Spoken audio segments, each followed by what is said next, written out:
पापांकुशा एकादशी व्रतविधि और नियम। यह एकादशी पूर्व जन्म के पापों को नष्ट करती है और मोक्ष प्रदान करती है। विशेष रूप से चातुर्मास के दौरान आने के कारण इसका महत्व बढ़ जाता है।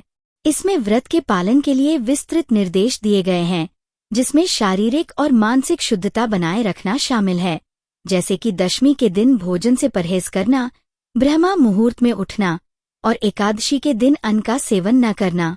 व्रत के दौरान हरे कृष्ण महामंत्र का जप करना, शास्त्रों का अध्ययन करना और द्वादशी पर निर्धारित समय के भीतर पारण करना जैसे कर्म कांडों पर विशेष ध्यान दिया गया है।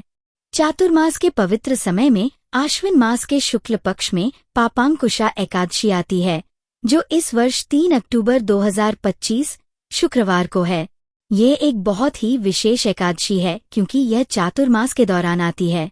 इसका नाम ही इसके महत्व को बताता है। यह एकादशी मनुष्यों के पूर्व जन्म के सभी पापों को नष्ट कर देती है और उन्हें मोक्ष प्रदान करती है। जो भी व्यक्ति पूरी श्रद्धा और भक्ति के साथ इस व्रत का पालन करता है, उसे भगवान श्री विष्णु की विशेष कृपा प्राप्त होती है। उसकी सभी मनोकामनाएं पूरी होती हैं और अंत में उसके लिए भगवान की कृपा के द्वार खुल जाते हैं। एकादशी व्रत का पालन कैसे करें? एकादशी व्रत का मुख्य उद्देश्य भगवान श्री कृष्ण के प्रति प्रेम और भक्ति को बढ़ाना है।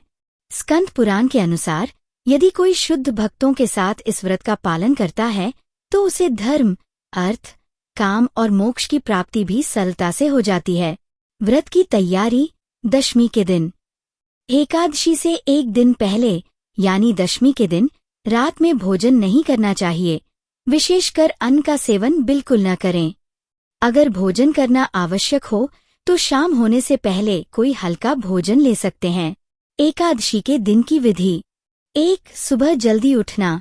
एकादशी के दिन ब्रह्मा मुहूर्त में सुबह 4:08 से 4:49 के बीच उठना चाहिए। सूर्योदय के बाद सोना आयु को कम करता है, इसलिए इसका विशेष ध्यान रखें। 2. स्नान और मंगला आरती। सुबह उठकर स्नान आदि से शरीर को स्वच्छ करें। फिर घर पर या किसी मंदिर में जाकर भगवान की मंगला आरती करें।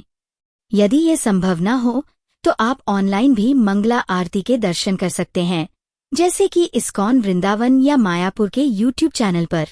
3. व्रत का संकल्प। भगवान के विग्रह या चित्र के सामने हाथ में गंगाजल लेकर व्रत का संकल्प लें। संकल्प लेते समय इस मंत्र का उच्चारण करें। एकादश्याम निराहार स्थित्वाहम परहनि भोक्ष्यामि पुंडरीकाक्ष शरणमे भवाच्युत। इसका अर्थ है, हे पुंडरीकाक्ष, हे अच्युत, मैं एकादशी के दिन निराहार रहकर अगले दिन भोजन करूंगा, कृपया मुझे अपनी शरण में लीजिए। 4. तुलसी पूजा। संकल्प के बाद तुलसी जी की पूजा करें। उनके सामने घी का दीपक जलाएं, उनकी 3 बार परिक्रमा करें और धूप, दीप, पुष्प अर्पित करें। 5. मंत्र जाप। तुलसी जी के सामने बैठकर हरे कृष्ण महामंत्र हरे कृष्ण कृष्ण कृष्ण हरे हरे, हरे राम राम राम हरे हरे का जाप करें। आप अपनी क्षमता के अनुसार 8, 16, 25 या 32 माला का जाप कर सकते हैं। 6. उपवास के नियम। इस दिन अन्न और अन्न से बनी कोई भी वस्तु जैसे गेहूं, चावल, दाल, फलियां खाना वर्जित है। यदि स्वास्थ्य कारणों से निराहार रहना संभव न हो तो आप फल, दूध, कंदमूल या सूखे मेवे ले सकते हैं। शास्त्रों के अनुसार 8 वर्ष से लेकर 80 वर्ष तक के प्रत्येक व्यक्ति को एकादशी का व्रत करना चाहिए। 7. मानसिक शुद्धता। व्रत के दौरान अपनी चेतना को शुद्ध रखने के लिए अधिक से अधिक हरे कृष्ण महामंत्र का जाप करें। भगवद गीता और श्रीमद् भागवतम जैसे ग्रंथों का अध्ययन करें और भगवान की कथाएं सुनें।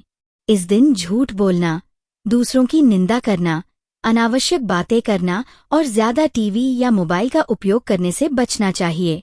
8. संध्या पूजा। शाम के समय भगवान और तुलसी जी के समक्ष फिर से घी का दीपक जलाएं और हरे कृष्ण महामंत्र का कीर्तन करें। 9. रात्रि जागरण।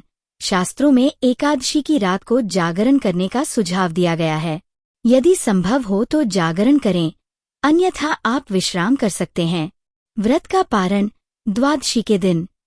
अगले दिन द्वादशी को सुबह ब्रह्मा मुहूर्त में उठकर स्नान करके मंगला आरती करें। किसी योग्य ब्राह्मण या वैष्णव को दान दें।